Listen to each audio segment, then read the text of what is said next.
So guys আমি আর আমার বউ পাহাড়ের দিকে অল্প একটু যাচ্ছি, রাত হয়ে গেছে, বেশি উঠতে পারবো না, অন্য একদিন উঠবো। আজকে হালকা পাতলা যতদূর যাওয়া যায়, সন্ধ্যা হওয়ার আগে আবার ফেরত আসতে হবে, নাহলে বাঘে বাঘে কামড়ি খেয়ে নিতে পারে আমার আর আমার বউকে।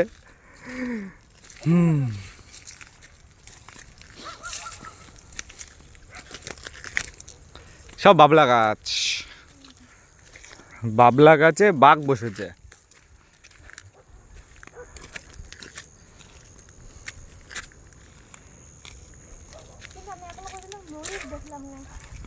ময়ূর চোখে সচরাচর বাঁধে না। এই দেখো ওইদিকে কাজু গাছ, দেখে যাও, আসো। এই যে কাজু বাদামটা ডাইরেক্ট খাওয়া যায় না তো। গাইজ এখন রাত হয়ে গেছে, ওইদিকে হু করে কে ডাকছে কে জানে, ভগবান। এখন রাত হয়ে গেছে, 6টা 7টা বাজতে গেল। হ্যাঁ, কে বললে?